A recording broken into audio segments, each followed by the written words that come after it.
Marcos, capítulo 1, do versículo 1 até o versículo 8.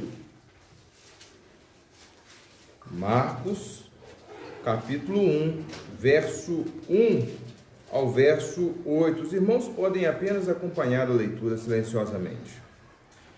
Diz assim a palavra do Senhor: princípio do Evangelho de Jesus Cristo, Filho de Deus, conforme está escrito na profecia de Isaías: eis aí envio diante da tua face o meu mensageiro, o qual preparará o teu caminho. Voz do que clama no deserto: preparai o caminho do Senhor, endireitai as suas veredas. Apareceu João Batista no deserto, pregando batismo de arrependimento para remissão de pecados. Saíam a ter com ele toda a província da Judéia e todos os habitantes de Jerusalém, e, confessando seus pecados, eram batizados por ele no rio Jordão. As vestes de João eram feitas de pelos de camelo, e ele trazia um cinto de couro e se alimentava de gafanhotos e mel silvestre, e pregava dizendo: após mim vem aquele que é mais poderoso do que eu, do qual não sou digno de, curvando-me, desatar-lhe as correias das sandálias. Eu vos tenho batizado com água, ele, porém, vos batizará com o Espírito Santo. Feche seus olhos. Tem um momento de oração. Peça ao Senhor para falar com você, te dar discernimento da palavra dele.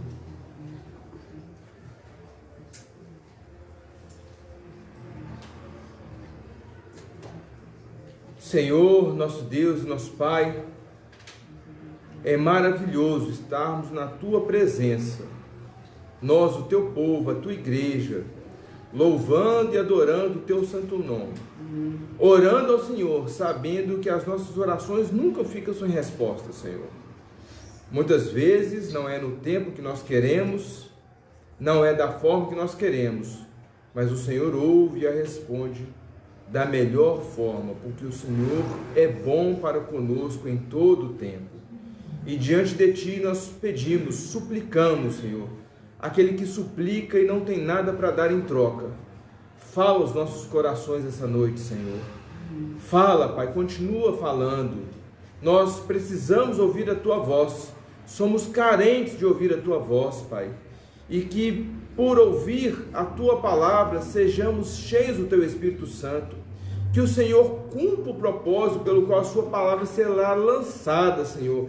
Que ela ache morada na nossa mente, no nosso coração, para que nós não pequemos contra o Senhor. Ó Deus, nos dá ouvidos para ouvir e coração para crer na Tua palavra, Pai. Nós precisamos que o Senhor fale conosco, ó Deus. Ó Pai, tem misericórdia de mim, Pai, que eu seja usado como instrumento do Senhor essa noite. Apesar de mim, Pai, que a Tua palavra, ela seja uma bênção para edificação e crescimento do Teu povo.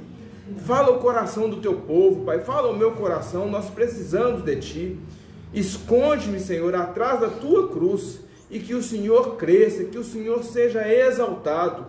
Como um pregador antigo já disse, que eles saiam daqui não falando do pregador, mas falando do Salvador que foi pregado. Aleluia, faz isso no nosso meio, Senhor, para a glória do Teu santo nome. Amém. Aleluia. Irmãos, estradas vêm sendo abertas há muito tempo. Que estradas? Estradas que levam ao Senhor. Estradas que levam ao Senhor Jesus, que levam ao Salvador. Muitos acham que essas veredas antigas da palavra de Deus e do Evangelho não levam a lugar proveitosos, não levam a lugares bons. Essas velhas veredas, essas antigas veredas, não. Isso não serve para mim, isso não leva a nenhum lugar proveitoso. Não há nada de bom nessas veredas. Muitos são os que dizem isto, mas nós não podemos ser desses. Abra comigo Jeremias capítulo 6, verso 16. Jeremias capítulo 6, verso 16.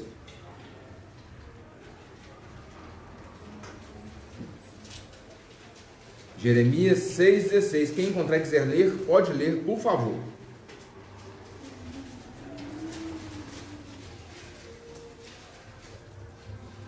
Assim diz o Senhor: onde vos amarrem no caminho e vede, Perguntai pelas veredas antigas, qual é o bom caminho?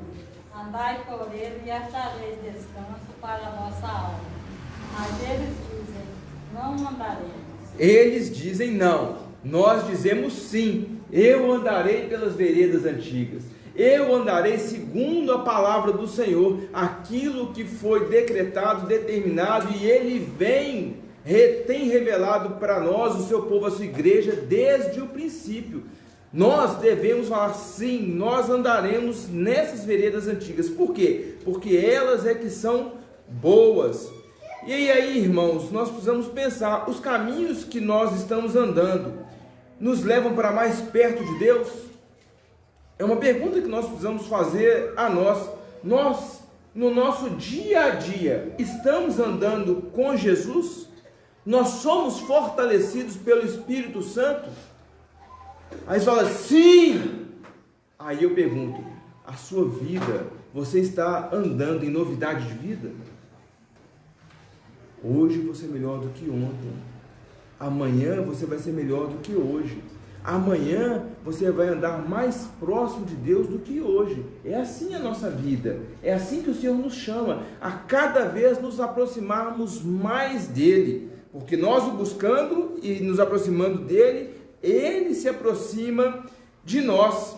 Mas o mundo diz algumas coisas e muitas vezes nós acabamos cedendo ao que o mundo nos diz.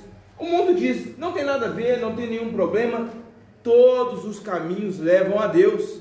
Não, essa é sua crença, muito bom. Ela te leva a Deus? Você crê nisso no seu coração? Ótimo, muito bom. Eu também tenho a minha crença e ela também me leva ao meu Deus. Porque todos os caminhos levam a Deus. O importante é ter uma religião. O importante é buscar a Deus. Não são todos os caminhos que levam a Deus. O caminho, a verdade e a vida é Jesus. E ninguém vai ao Pai se não for através dele. Outras coisas, outros deuses não levam a Deus. Jesus, segundo a palavra de Deus, leva ao Senhor. Sem Jesus, ninguém jamais pode se achegar a Deus de maneira alguma. E isso é mostrado já desde o princípio do Evangelho aqui de Marcos. E em todos os Evangelhos nós vamos nos ater a Marcos com algumas coisas que nós vamos trazer ao longo, enquanto nós vamos expondo esse texto de hoje. Mas esse Evangelho, o Evangelho de Marcos, foi escrito por Marcos, também conhecido e registrado nas Escrituras como João Marcos. Ele era um companheiro de Pedro, viajou também viagens missionárias com Barnabé, com Paulo, com Silas, e era primo de Barnabé. E também nós vemos algum texto que a igreja se reunia na casa da mãe de Marcos. Então esse Marcos não era um apóstolo, mas ele andava com os apóstolos, e como ele andava com os apóstolos e tinha do testemunho dos apóstolos, ele registrou, e esse evangelho que nós tomamos, claro, como palavra de Deus. E o evangelho de Marcos, ele dá ênfase em quê? Ele dá ênfase no sofrimento de Cristo. Foi escrito provavelmente durante a perseguição de Nero em Roma, aquele incêndio, aí colocaram a culpa nos cristãos, porque grande parte de Roma pegou fogo, a parte dos cristãos não pegou fogo. Aí eles aproveitaram disso e colocaram a culpa nos cristãos. E aí começou a perseguição, e uma das coisas que nós temos registros históricos da época é que os crentes eram transformados em lamparinas para iluminar Roma à noite. Então eles eram fincados em estacas, passavam um tipo de betume, pinche, ele botava fogo, e esses crentes, nossos irmãos, eles iluminavam a cidade de Roma, algo terrível. Então há muitos estudiosos que dizem que o Evangelho de Marcos, por essa ênfase no sofrimento, com a salvação, com a libertação de Cristo, ele se refere a esse período, a esse tempo. Então, o que Marcos faz? Ele apresenta os fatos da vida de Cristo. O que Cristo fez.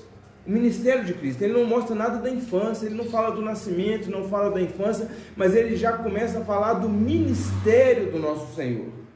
Então ele mostra isso, os fatos da vida, morte, ressurreição de Jesus. E aí Marcos vai destacando a vida e os fatos, e assim, ele emenda um com o outro. E Marcos, ele dá a entender, meus irmãos, que ele está escrevendo para crentes gentios, crentes não judeus. Por quê? Porque o texto explica muitos costumes judaicos. Então, quando Marcos fala de um costume judaico, ele vai lá e explica, ó, isso era assim, assim, assado. Quando Marcos fala uma palavra que não era comum para os gentios, para aqueles de fala grega, ele ia lá e explicava o que isso quer dizer. No Evangelho de Marcos, quem é Jesus? Jesus era o servo sofredor, que revela a sua glória através das suas obras, uma atrás da outra. São 16 capítulos e você não tem descanso. Experimenta ler de uma vezada só Marcos, é muito gostoso, é uma experiência muito boa, porque você vê Jesus trabalhando o tempo todo, trabalhando. Ele é o servo sofredor, lá de Isaías 53, ele é o servo sofredor, que ele sofre e vai fazendo a vontade de Deus, fazendo as obras que Deus o chamou para fazer. E o Senhor salva o seu povo pelas suas palavras e pelas suas obras. As obras dele trazem salvação ao seu povo, livra o povo do pecado. E não é à toa, meus irmãos, que logo no começo aí, Marcos, ele cita a profecia de Isaías, ele cita o profeta Isaías, porque ele está fazendo esse link com o servo sofredor, o Messias prometido, aquele que haveria de vir e agora ele chegou. Então Marcos faz isso. E o propósito de Marcos é o quê? É chamar pecadores para o arrependimento e confessar, crer que Jesus é o Filho de Deus. Por isso que ele começa desse jeito aí, esse Evangelho. Nos primeiros versos ele já aponta para o cumprimento das promessas de Deus em toda a Escritura, em toda a Bíblia, e o cumprimento da promessa em João Batista. Esse texto ele fala do início das coisas, João Batista sendo aqui esse profeta que abre o caminho para a chegada do Senhor Jesus, o nosso Salvador. Tudo sempre apontando para Cristo, né, meus irmãos? E aí, o que nós temos aqui nesse trecho? Eu queria que a gente tivesse em mente que o Evangelho, meus irmãos, é o cumprimento da promessa de salvação do povo de Deus através de Jesus. É o cumprimento daquilo que já havia sido profetizado, da promessa já feita há muito tempo. Nós veremos isso aí do versículo 1 até o versículo 8. Alguém leia para nós novamente do verso 1 ao verso 3. Princípio do Evangelho de Jesus Cristo, Filho de Deus, conforme está escrito na profecia de Isaías. Eis aí envio diante da tua face o meu mensageiro, o qual preparará o teu caminho. Vós, do que clama no deserto, preparai o caminho do Senhor, endireitai as suas veredas. Meus irmãos, o Evangelho de Marcos, ele começa com um título. Esse título que está aí no versículo 1 é texto revelado. Isso faz parte da revelação de Deus. O versículo 1 é um título e ele foi revelado por Deus. É diferente, por exemplo, de outros títulos que nós temos na Bíblia. Logo abaixo, antes do versículo 2, na minha versão tem assim, João Batista. Antes do versículo 7, tem um subtítulo assim em negrito, né? Um tipo de letra diferente. João dá testemunho de Jesus. Talvez a sua Bíblia tenha também esse subtítulo, se for a ARA, né? A revista e a Almeida, revista e atualizada. Então esses títulos não foram revelados por Deus. Esses títulos não são títulos inspirados. Isso aqui o tradutor ou a junta que traduziu coloca esses títulos. Os títulos ajudam, mas às vezes eles atrapalham. A gente lê às vezes o título e ele não é tão preciso na exposição que vem abaixo. O versículo 1 é diferente. É um título que foi dado, foi inspirado pelo Senhor Jesus. O começo do Evangelho de Jesus Cristo. Quem é Jesus Cristo? Jesus é o Filho de Deus, Jesus é quem? Jesus é o Yeshua judaico. Quer dizer o quê? Yahvé salva. Deus salva. Ele é o Cristo. Quem é Cristo? Cristo é o Hamashia. Cristo é o Messias. Cristo é o ungido de Deus. Ele é o Filho de Deus. Ele é o próprio Deus. Ele é Deus forte de Isaías, capítulo 9, verso 6. Esse é Jesus, Filho de Deus. É o início do evangelho dele. Jesus, ele é menor do que Deus? De maneira nenhuma. Porque às vezes vai dizer, ele é o Filho de Deus. Não, ele não é menor, ele é da mesma substância do Pai. Aprove na eternidade, sob decreto, a Trindade estabelecer o papel de cada um. E agora chegou a hora de Cristo. Nós vamos ver sobre a questão da hora, do tempo. É Cristo agora vindo até o seu povo conforme havia sido prometido. Porque toda a Escritura fala que ele é o Todo-Poderoso. Ele é Deus, ele tem todo o poder, ele é onisciente, ele é onipresente. Quem vê a Cristo vê ao Pai. Nós lemos aqui que ele revela a glória do Pai, sendo o unigênito do Pai. Nós lemos isso na nossa liturgia do culto. Então, o que Marcos vai fazer? Conforme Isaías registra, Jesus é o maravilhoso conselheiro, príncipe da paz, Deus forte. Esse é o nosso Jesus. Ele é de eternidade em eternidade. Ele é o Pai da eternidade. Ele é Deus. Ele abriu mão da sua glória e encarnou. Está no meio do seu povo agora. Esse é o princípio do Evangelho, já apresentando Jesus no seu ministério. E esse princípio do Evangelho, meus irmãos, é como a apresentação do Cristo encarnado. O que ele é? É o cumprimento da promessa na plenitude dos tempos, no Kairos de Deus. O tempo de Deus, quando a gente fala de tempo, nós falamos o que? Relógio, 7 horas, 7h30, o culto está demorando, estou doido para ir embora, quero ver os gols da rodada, né? E o tempo não passa, o pastor enrola demais. Não, o tempo de Deus é o tempo por eventos. No tempo próprio, no tempo determinado, veio Jesus. E é assim que Deus mede o tempo. Por quê? Para Deus não tem hoje nem amanhã, não tem ontem. Como Ele é de eternidade a eternidade, Deus vê tudo diante dele. Então, naquele momento, naquela estação, naquela era propícia, veio Cristo. Veio o Senhor na plenitude do tempo, conforme Deus havia estabelecido. E o princípio do Evangelho, meus irmãos, ele é conforme o que está escrito, o que está registrado até hoje, conforme está escrito, conforme foi escrito, conforme continua escrito e vai permanecer escrito até o retorno do nosso Senhor. Então, aquilo que foi prometido e permanece. Então, conforme está registrado, conforme está escrito. E aí, ele faz aqui, Marcos, ele registra aqui o versículo 2 e versículo 3, que são exatamente a transliteração. Ele copia, ele dá um Ctrl+C, Ctrl+V, copia e cola aqui o que? Versículo 2 é Malaquias 3:1 e versículo 3 é Isaías 40, verso 3. Então, aquilo que havia sido prometido, agora vai se cumprir. Olha, está começando. É o início do cumprimento do Senhor Jesus, o Messias, o Salvador de Deus. Ele está vindo, ele está chegando. Mas Marcos usa esses dois textos, meus irmãos, mas o Evangelho e a vinda do Senhor Jesus não estão registrados somente nesses dois profetas e nesses dois textos, mas estão registrados em toda a Escritura. O primeiro lugar que o Evangelho se manifesta de forma clara é onde? Gênesis 3,15. Gênesis 3,15 é o primeiro lugar onde ele começou a ser proclamado de forma objetiva pelo próprio Deus. Depois do pecado, depois da confissão, depois deles terem ali se rebelado contra Deus, o Senhor Deus falou assim: da semente da mulher nascerá aquele que pisará a cabeça da serpente.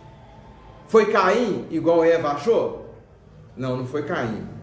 Foi Abel? Abel era crente. Não, não foi ele, porque o irmão o assassinou rápido.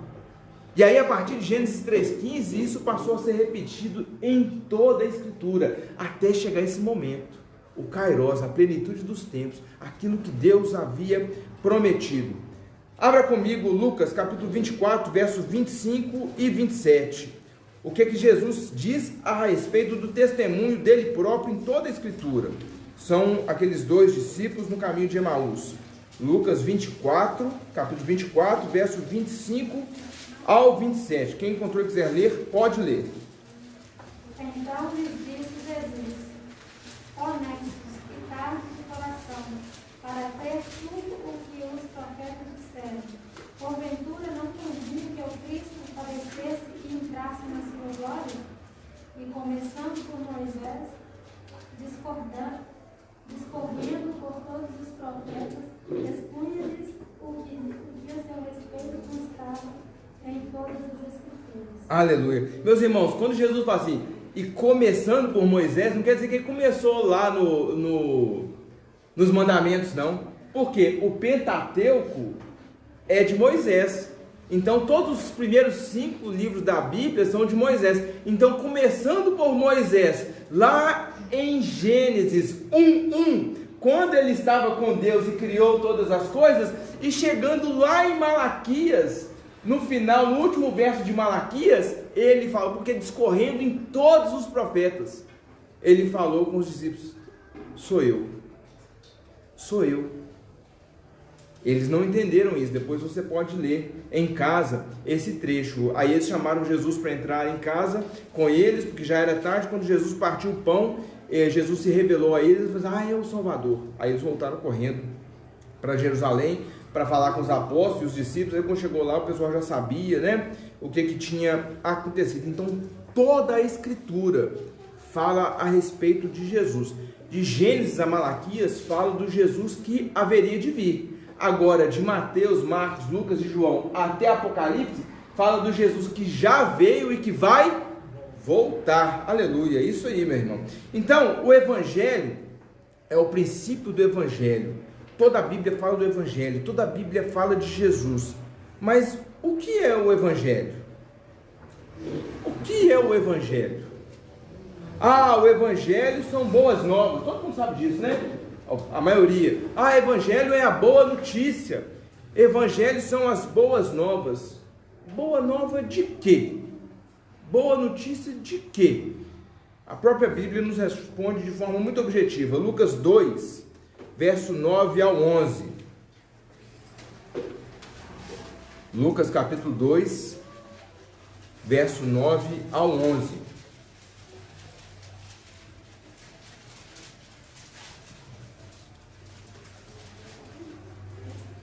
Quem encontrou e quiser ler, pode ler.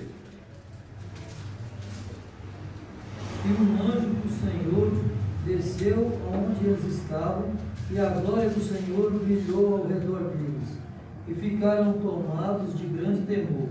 O anjo, porém, lhes disse: não temais, eis aqui vos trago boa nova de grande alegria, que será para todo o povo. Que hoje nos nasceu na cidade de Davi o Salvador, que é Cristo o Senhor.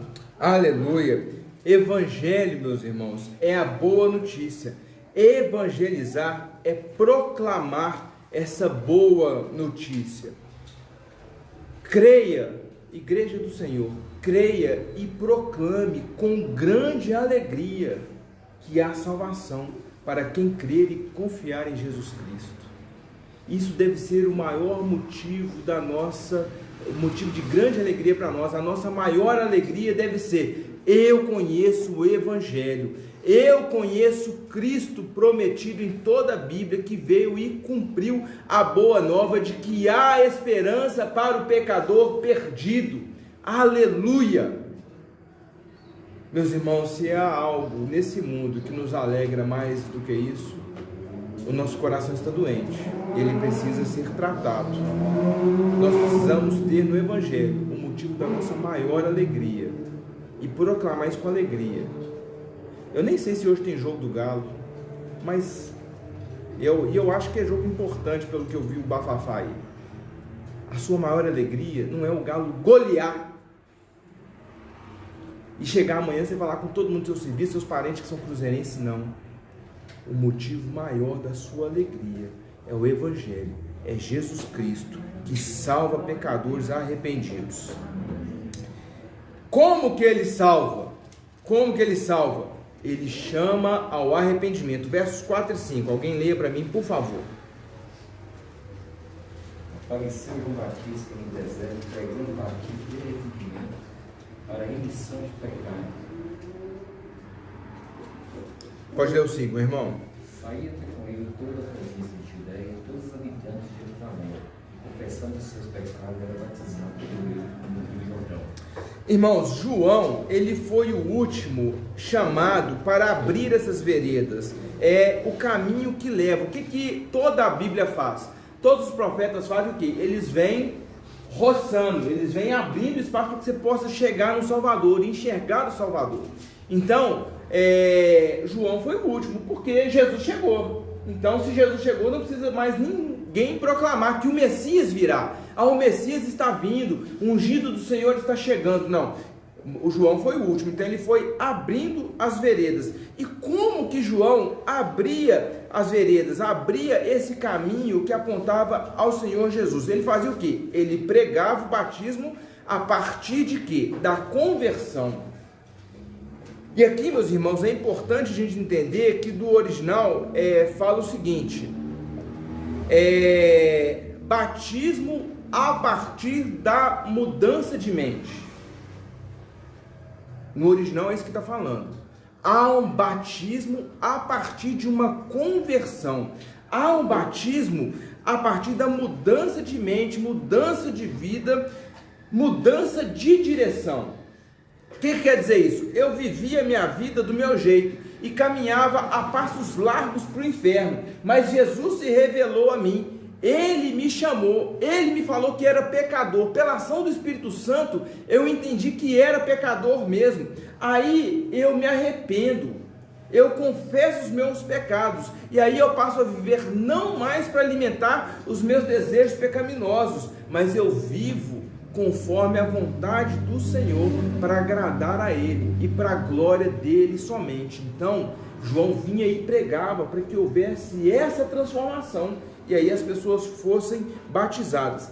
Meus irmãos, batismo não salva ninguém, nem nós que somos presbiterianos, que batizamos crianças. Nós entendemos que Deus tem uma aliança conosco e com nossa família. Por isso que eu creio que o Ricardo e a Carol, tendo os filhos e o Miguel ali, ele sendo criança, ele faz parte da igreja. Aí nós batizamos. O Marcos, tão pequenininho, é a igreja do Senhor, vem cá, água na cabeça. João, Arthur, nós batizamos crianças porque sabemos que eles fazem parte da aliança, mas ele, no devido tempo, ele vai precisar dar provas da fé, ele vai precisar fazer a profissão pública de fé e falar: olha, esse Deus, esse Jesus que os meus pais creem, Ele também é o meu Deus, e é nele que eu creio, Ele é o meu Salvador. Aleluia. Confirmou o batismo. Agora, batismo, por batizar, não há poder no batismo. Seja nos presbiterianos, seja nos congregacionais, nos metodistas que batizam criança, com esse pensamento de aliança, né? Seja na igreja católica apostólica romana, a igreja romana, ela acha que o batismo, assim que batizou, o que a criança acontece com ela? Deixou de ser pagão. Antes de batizar a criança tem pesadelos, os demônios ficam rondando ela e tal, então tem que batizar rápido. Vou esperar fazer um ano. Sabe o que espera fazer um ano? Na real, é para ficar bonitinho, meus irmãos, para ficar bonito na foto, na roupinha. Mas tem gente que fica desesperado e quer batizar rápido, por quê? Não, agora não é pagão mais, agora é de Deus. Nem o batismo dos credo-batistas, o que é o credo-batista? Crê e batiza mediante a confissão. Os pentecostais, as igrejas batistas, elas são credobatistas. Nem esse batismo não salva não, viu? Esse batismo lá não salva não. O batismo não salva ninguém. O que traz a redenção é a mudança de mente e de coração, o arrependimento e a confissão para perdão de pecados. Crendo em Jesus, vem libertação, vem salvação para aquele que crê. Mas o batismo, seja jogar água na cabeça, seja afundar na água, ele não salva por si só. Não há poder no rito, na cerimônia em si. E aí o texto diz o quê? Surgiu João, apareceu João, e ele pregava, vinham pessoas de todos os lados, e João fazia o quê? Batizava, mediante o quê? A confissão, mediante o arrependimento. Então mesmo João, vinham as pessoas se arrependiam. Ah, você está arrependido? Estou arrependido. Vou puxar a sardinha para o nosso lado, presbiteriano, né? Lá no Jordão, lá no deserto, não era igual o rio Cipoque não, hein? Tava com água na canela, pegava uma cuiazinha, passava água e jogava na cabeça assim. Tem fotos, né? Tem as pinturas da época.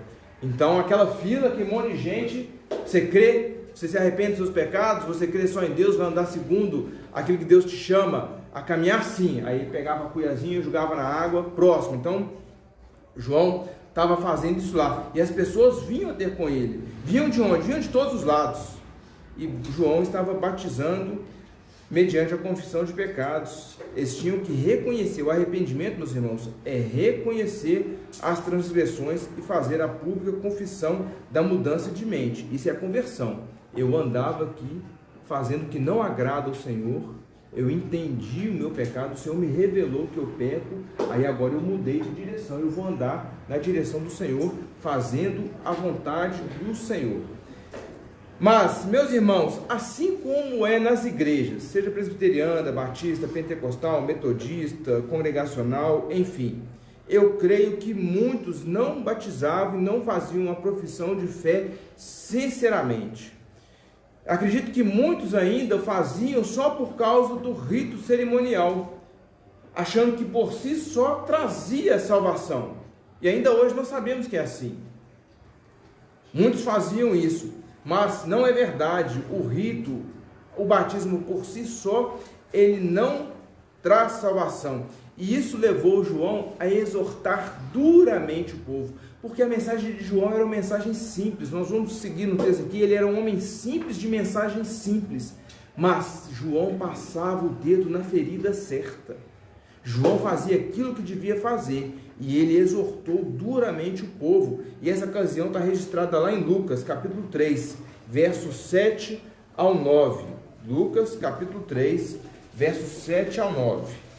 Você que encontrar e quiser ler, fique à vontade. Dizia depois das multidões que saíam para serem batizadas: raça de víboras, quem vos induziu a fugir da ira vindoura? Produzi, pois, frutos dignos de arrependimento, e não comeceis a dizer entre vós mesmos: temos por pai Abraão. Porque eu vos afirmo que destas pedras Deus pode suscitar filhos a Abraão. Também não está posto marcada a raiz das árvores. Toda árvore, pois, se não produz bom fruto, é cortada para salvar o fogo.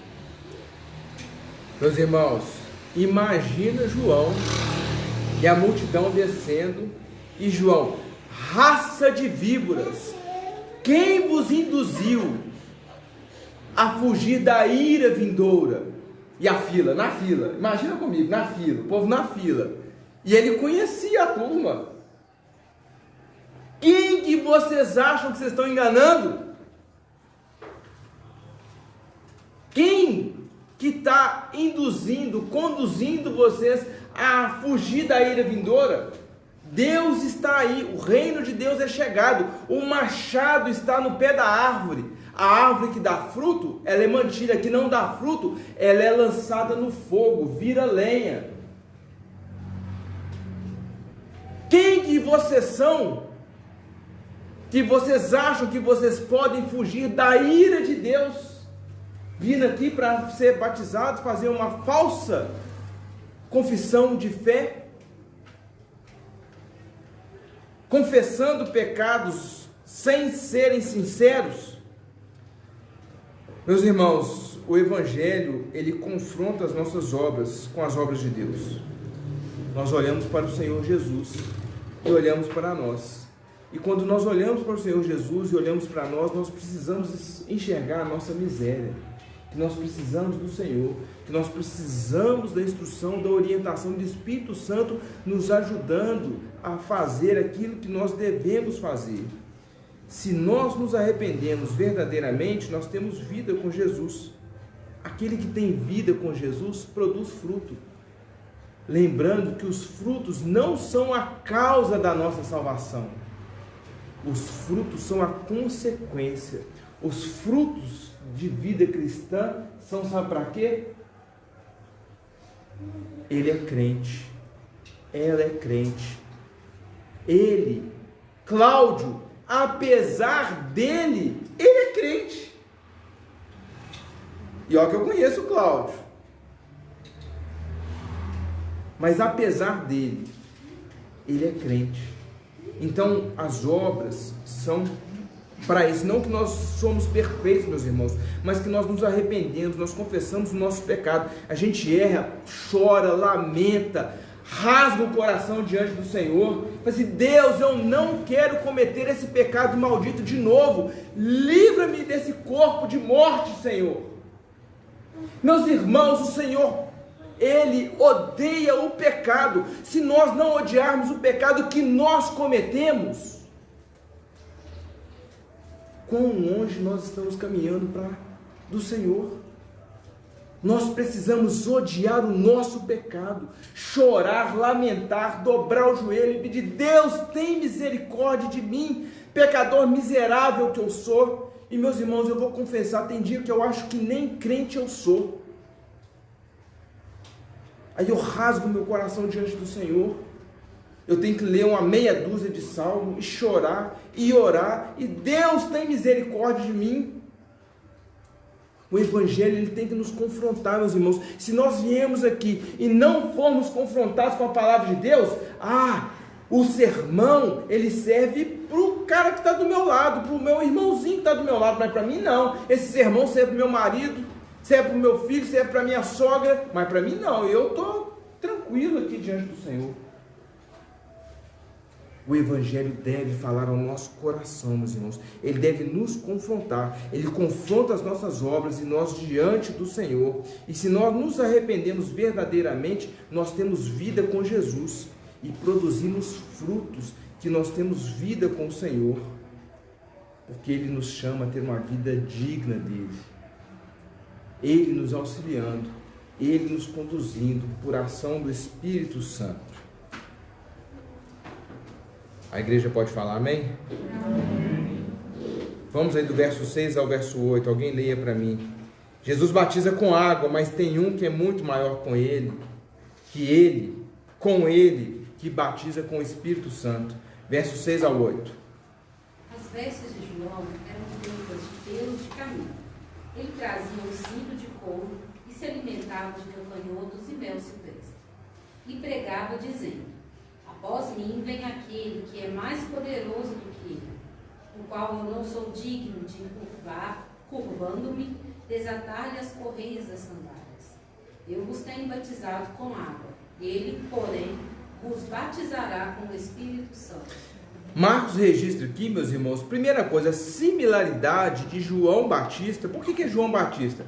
É João, aquele que batiza. Batista não é o sobrenome dele não, né? Alguém tem sobrenome Batista aí? No sobrenome Batista. João não era sobrenome não. É porque João era João, aquele que batiza. João, o batizador. Então, Marcos apresenta aqui a similaridade de João com Elias. Lá em 2 Reis, capítulo 1, verso 8, você vai ver lá essa similaridade registrada, nos mesmos termos, gafanhoto, couro, cinto e tal. Então, o que ele está falando? Ele está falando da vida abnegada desse servo do Senhor, como eram todos os outros profetas, porque todos os profetas do Senhor, eles entendiam que a prioridade era viver a vida para a glória de Deus. e para proclamar, para falar aquilo que Deus queria que eles falassem. Então eles tinham a vida abnegada: estou nessa terra para fazer a vontade do Senhor, enquanto o Senhor quiser que eu esteja aqui, é isso que eu vou fazer. Então mostra essa similaridade com Elias. E nesse contexto, há claro contraste também, meus irmãos, perdão, entre João proferindo as palavras de Deus com vida simples, enquanto os escribas e fariseus se esforçavam para fazer o quê? Para substituir os ensinos de Deus pela tradição humana, e isso tudo com ostentação. Os fariseus, os escribas faziam isso com o quê? Com pompa e circunstância. Eram as melhores vestes, os melhores lugares. Então, Marcos está fazendo esse contraste do servo de Deus e aqueles que não estavam priorizando, deveriam priorizar, mas não priorizavam a palavra de Deus, priorizavam, ao contrário, as tradições humanas. Então eles queriam ostentar, eles queriam os benefícios dessa terra, o status, o benefício que essa terra pode dar. E a simplicidade aqui apresentada em João, meus irmãos, ela indica duas coisas. A simplicidade de João e a simplicidade da mensagem de João, a pregação dele é uma pregação simples, direta, nos indicam duas coisas. A primeira delas é que o Evangelho é simples. O Evangelho do nosso Senhor é simples. O Evangelho é simples. E outra coisa que ele mostra aqui, diante da mensagem simples e da vida simples dele, é a grandeza e a autoridade do rei a quem João está servindo. Ele servo desse que é tido aqui como servo sofredor, mas nesse tempo, porque na verdade ele é o rei do universo, ele é o rei de todas as coisas. E aí o que João faz? O que Marcos faz apontando para o João? Ele mostra a grandeza de Jesus, meus irmãos, a partir da indignidade, através do quão indigno João é de prestar o serviço mais baixo que um serviçal judaico poderia prestar ao seu senhor. Qual que é o serviço mais baixo que poderia ser prestado por um servo dentro da casa do senhor judaico naquela época? Desatar as sandálias, descalçar, lavar os pés. Lembra quando Jesus foi fazer isso com os discípulos? Pedro: não, Senhor, o Senhor é o Deus de toda a glória, vai vir aqui pôr a mão no meu pé, mas de jeito nenhum. Pedro, se eu não fizer isso, você não tem parte comigo. Então lave eu inteiro. Não, você já recebeu a minha palavra. Vou lavar o seu pé, que você vai aprender a servir os seus irmãos, mesmo com aquilo que todo mundo acha baixo, acha de pouca utilidade, acha serviço indigno. Jesus ensinou isso. E João está falando assim: eu, diante de tão poderoso e de tão grande Senhor, que é aquele, o meu mestre a quem sirvo, ele é tão grande, ele é tão maravilhoso, que eu não posso nem desabotoar a sandália dele. E sabe por que isso está registrado aqui, meus irmãos? Quando a gente olha lá em João, é porque as pessoas estavam falando que João, o Batista, o João que batizava, não era só a voz do que clamou no deserto. Eles estavam chamando ele de quem? O Messias. Ah, este é o Messias, chegou o Messias. Não, não sou eu, não sou eu. Isso a gente vê lá em João, ele negando que ele é Messias. Ele não é o Messias, ele fala: eu sou indigno de desamarrar, desabotoar as sandálias do meu Senhor. E por que João aponta de forma tão objetiva e clara para o Senhor Jesus? Porque ele está o quê? Preparando a vereda, ele está abrindo o caminho. Por quê? João está falando o seguinte: depois de mim vem Deus, vem o Senhor, vem o Deus forte, o príncipe da paz, o Pai da eternidade. É esse que está vindo o Messias prometido em toda a Escritura. Está se cumprindo parte em mim e vai se cumprir mais ainda. Vocês vão ver o Senhor Jesus chegando. E aí o que João fala? Ele pode até batizar com água. João fala assim: eu batizo sim, eu batizo com água, mas vem um aí após mim, ele é poderoso, ele é Deus forte, ele sela com o Espírito Santo da promessa, não eu. eu batizo com água, mas aquele que se converter verdadeiramente será selado com o Espírito Santo. João, meus irmãos, assim como os ministros de hoje, e eu aqui, parte deles, nós batizamos com água, mas o batismo, ele deve ser naquele que crê, não no pé do batismo. Aí eu estou falando aqui porque João está batizando mediante profissão de fé, né? João, missionário no deserto, pregando o evangelho, então chegam pessoas adultas para ele, pessoas com discernimento. Então ele faz uma pergunta para a confissão e profissão de fé. Então, enquanto João ele vai pregando, as pessoas vêm para batizar. E o batismo é o quê? É a evidência externa do que aconteceu onde? No nosso coração. Então é o ato externo que mostra, que deve mostrar um coração contrito, arrependido, que confessa os seus pecados, um coração que foi transformado por Deus através de Jesus, pela obra do Espírito Santo. E João fala, eu batizo com água, mas é o que eu posso fazer, eu não posso dar o Espírito Santo, eu não posso selar com o Espírito Santo. E é importante, meus irmãos, nós entendermos algo, que o Espírito Santo, ele sempre foi concedido aos fiéis, aquele que é o povo de Deus, porque a salvação, depois da queda, da rebelião, da rebeldia de Adão e Eva, ela sempre foi pela graça mediante a fé. Está fresquinho na nossa cabeça, Abacuque, o justo viverá pela fé. Então a salvação sempre foi pela fé. E como que a pessoa vai crer? Por ação do Espírito Santo, porque a fé é dom de Deus para um coração transformado. Vai comigo lá em Lucas, capítulo 1, verso 67.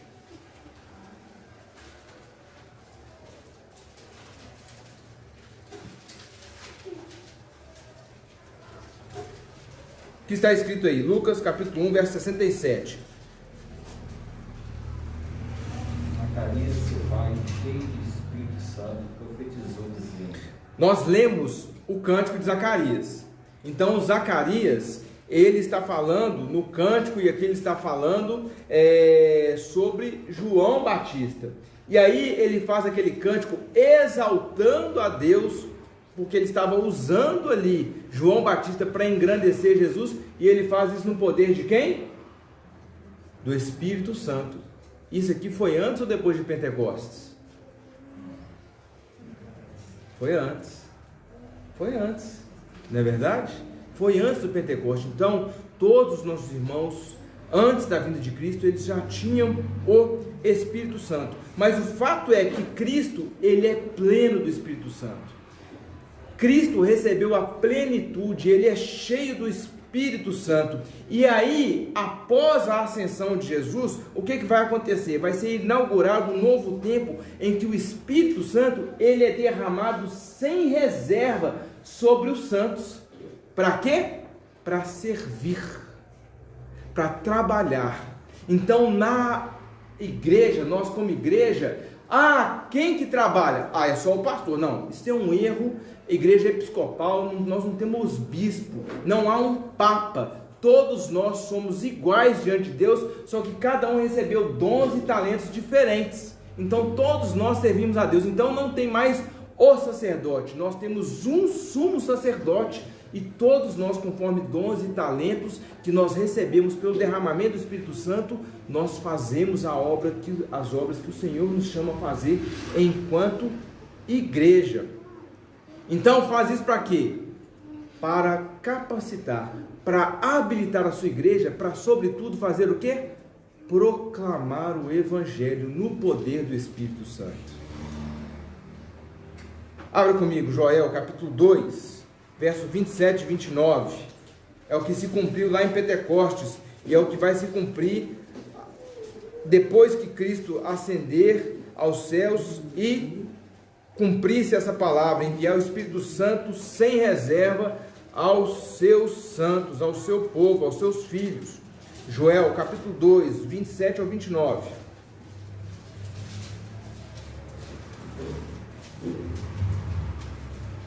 Alguém lê para mim, por favor.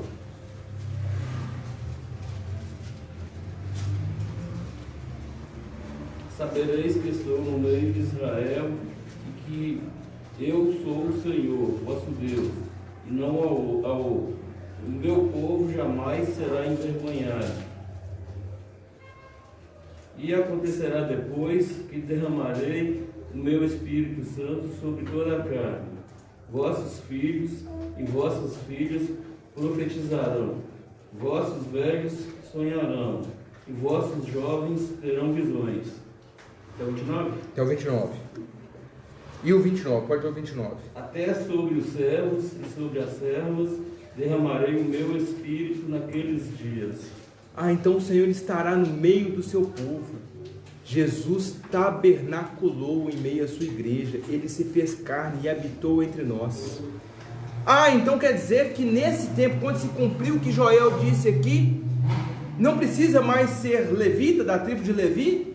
Não precisa ser da tribo de Arão? Não precisa ter um chamado especial para ser profeta? Não. Até os servos, até as servas, sobre todos, eu derramarei o meu Espírito naqueles dias, porque selados e cheios do Espírito Santo, nós vamos fazer as obras que o Senhor preparou para nós desde a fundação do mundo. Meus irmãos, quando o crente ele se arrepende dos seus pecados e crê em Jesus Cristo para a salvação, ele passa a ser a habitação do Espírito Santo, para fazer a vontade de Deus, o glorificando em todas as coisas. Quando você crê, não precisa de uma segunda experiência. Quando a pessoa crê, é porque o Espírito Santo já transformou o coração, e ali ele já foi batizado com o Espírito Santo. Concluindo, meus irmãos, as promessas de Deus, elas não falham. A pregação do Evangelho nos confronta, e somente Jesus salva e batiza com o Espírito Santo. Todas as promessas que Deus fez se cumpriram, e as que não se cumpriram ainda vão se cumprir, as do retorno de Jesus, mas as que tinha prometido da vinda, todas elas se cumpriram, todas elas, não faltou nenhuma. Assim foi em toda a Bíblia a respeito de Jesus, e assim continuará. Assim foi sobre a sua vinda, sobre a sua vida, sobre a sua morte, sobre a sua ressurreição, sobre a sua ascensão aos céus. Tudo se cumpriu e continuará se cumprindo. Por quê? Porque a palavra de Deus é a verdade, e toda a palavra é sobre Jesus, para a glória de Jesus e Jesus somente. Ao ouvir a pregação do Evangelho, meus irmãos, nós não podemos endurecer o nosso coração. Nós devemos nos arrepender continuamente e ser transformados por Jesus e buscar a Ele em todas as coisas para glorificá-lo. Ele é o Deus Todo-Poderoso. O que João fala é que Jesus é poderoso, Ele é o Todo-Poderoso. Ele é o Filho de Deus. João Batista está falando essas coisas. Ele é o próprio Deus, Príncipe da paz, Pai da eternidade, Deus forte, maravilhoso, Consolador. E Ele é Consolador por quê? Porque Ele envia o Espírito Santo para nos consolar, para andar conosco em todo o tempo, nos capacitar como igreja para a glória dEle. É isso que Ele faz conosco. Você crê em Jesus? Você se converteu dos seus maus caminhos e passou a crer somente em Jesus Cristo para a sua salvação? Então você foi batizado com o Espírito Santo. Você tem o Espírito Santo. Você não precisa esperar o chão tremer, um terremoto, línguas de fogo. Não, aquilo foi para inaugurar essa era. Se você é crente, você tem o Espírito Santo, você já foi batizado pelo Espírito Santo na hora que você creu. Qual que é a nossa parte agora? Se enche do Espírito Santo. Caminhe por essas veredas que foram abertas pelos profetas, por Moisés, em toda a Escritura. Caminhe nessa vereda. Se enche do Espírito Santo. Lendo, meditando, orando, buscando ao Senhor. Quando nós esfriamos, não é culpa da nossa família, não é culpa do pastor, não é culpa da igreja. Em primeiro lugar, é culpa nossa, porque nós nos enchemos de muitas outras coisas e enfraquecemos espiritualmente. Você quer ser cheio do Espírito Santo? Quanto você tem lido da Bíblia todos os dias? Porque nós tomamos café da manhã, almoçamos, lanchinho da tarde, janta, come uma coisinha antes de dormir. Mas nem só de pão viverá o homem, mas de toda palavra que vem da boca do Senhor.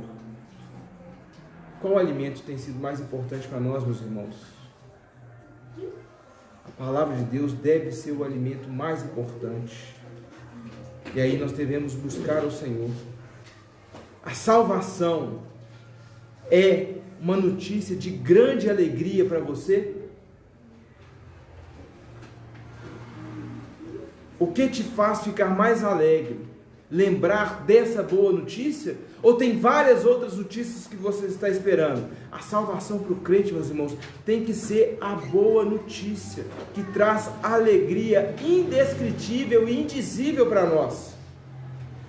Se a salvação não é uma boa nova de alegria para você, há tempo de você se arrepender e confessar os seus pecados a Jesus Cristo como o único Senhor e Salvador. Se é uma boa notícia, proclame por onde você for. Seja conduzido pelo poder, pela força do Espírito Santo durante todos os seus dias nessa terra para falar: veio Jesus, Salvador de todo aquele que nele crê, e confessar os seus pecados para a glória de Deus. Fique de pé, vamos orar.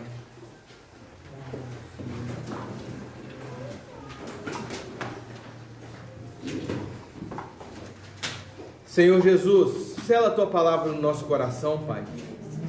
Obrigado, Senhor, porque nós entendemos o Teu Evangelho, porque o Senhor o revelou a nós. Louvado seja o Teu santo nome. Ó Deus, que nós nos aproximemos ao Senhor de tal forma que não haja nada nem ninguém que traga mais alegria ao nosso coração do que estar com o Senhor e lembrar da obra que o Senhor fez por nós, ó Pai. Ó Deus maravilhoso, nos enche com Teu Espírito Santo, Pai. Ó Deus, se há alguém aqui que é crente no Senhor e ainda estava duvidando que tem o Teu Santo Espírito, foi selado com o Teu Santo Espírito, ó Senhor, vem enchendo essa pessoa através da Sua palavra, através, Senhor, dos meios de graça, da Tua palavra, da ceia da qual nós vamos participar daqui a pouco. Ó Deus, enche o Teu povo com o Teu Espírito Santo, Pai. Põe sede e fome da Tua palavra nos nossos corações, ó Deus. Que o nosso desejo, o primeiro desejo quando nós acordarmos, seja orar ao Senhor e ler a Tua palavra. Faz isso conosco, ó Pai. Faz isso com o Teu povo. Aviva o Teu povo, Senhor. Faz isso conosco. Nós te suplicamos em nome de Jesus, ó Pai. E que quando nós formos confrontados pela Tua palavra, que isso traga tristeza, mas que seja uma tristeza temporal, mas que brevemente nós nos voltemos a Ti, arrependidos, buscando ao Senhor e sendo fortalecidos para fazer a Tua vontade, ó Pai. E que confiantes em Ti, cheios do Teu Espírito Santo, nós possamos caminhar nessa terra, como João Batista caminhou, para a glória do Teu santo nome, porque, Senhor, é o nosso dever fazer aquilo que o Senhor nos chama a fazer, e nenhuma glória a nós, Pai. Toda a glória ao Senhor. Seja glorificado, seja exaltado no nosso meio, e manifesta-te em nós e através de nós, Pai, para a glória do Teu Filho amado, nosso Senhor Jesus Cristo. Amém. Graças a